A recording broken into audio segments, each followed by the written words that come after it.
Nobody buys anything anymore. Have you heard that? In fact, nobody ever bought anything, did they? You go to the mall and you say, I'm going to buy a shirt. And what do you do when you get to the mall? Do you buy a shirt? Or do you choose between 50 different shirts at the mall? So the question that we want to tackle today for you is, why is it that a customer will choose you versus all the other options out there? How are you going to create something that's different? There's one thing that matters to all businesses. It matters to your business. It matters to service businesses, to manufacturing businesses, to tiny businesses, and to billion-dollar brands the same. And this, if you do nothing but this, your business will have an opportunity to succeed over time. Be different from competition in a way that customers value. I spent my career doing marketing and strategy for billion-dollar brands. And what I realized was that any company of any size can use the same strategies we were using to grow their business regardless of their budget. The energy that was today was awesome, and I think you had corporate executives here that have come up to me and said they love it. What a magnificent approach to marketing and advertising. Your brand resides in an individual's mind. And people start to gather information the same way they gather information about everything else in their life. Who they're going to marry, where they're going to go on vacation, what kind of car you're going to buy. You gather all this information, you put it in your head, and then you make a decision, a belief about what you think. And this is what your customers do about your companies.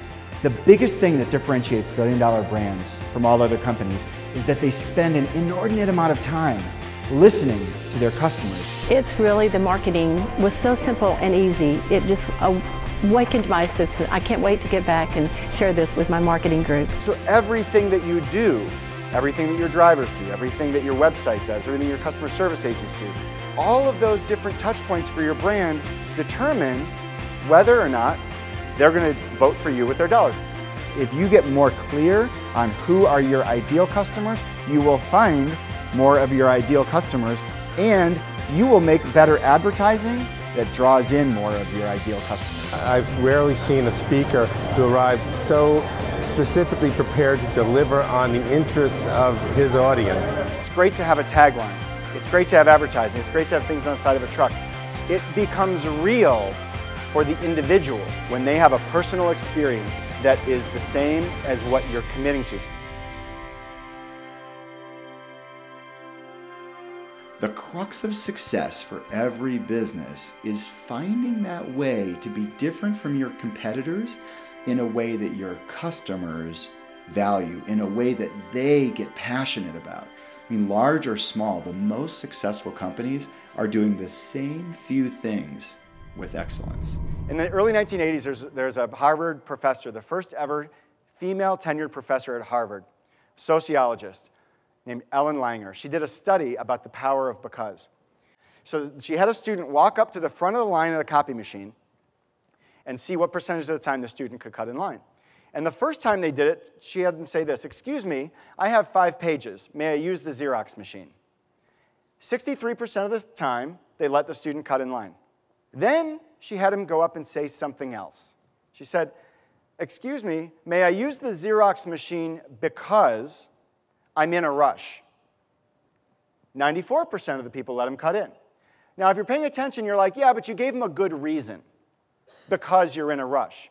So she said, let's say something totally nonsensical. May I use the Xerox machine because I need to make copies? 93% of the people let him cut in. Now, why does that happen? We're bombarded with advertising messages, 500 to 3,000 a day in our country. And your brain is looking for a way to navigate to things that actually are credible. And it works if you give a reason to believe. What is your reason why I should believe? You say you build better relationships with people. What's your because? What allows me to believe the benefit that you're telling me?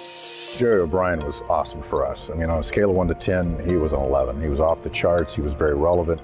His content was spot on to our members. I mean, it covered from retailers to manufacturers to merchandising companies, event marketing, install.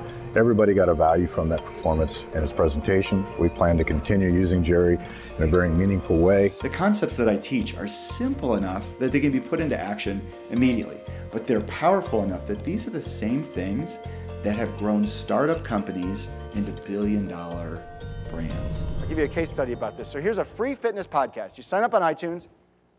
Every 2 weeks, he sends you a free download of fitness music.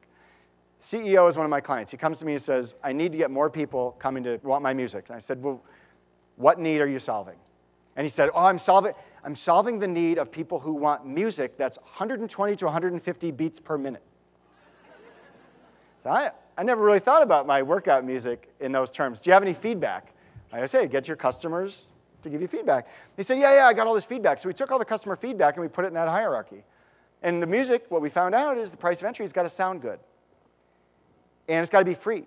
Okay, great, because that's what competition is doing. And then he said, well, it's got to help me work out longer. It's got to be for my sport. If I'm a runner, I want music designed for running.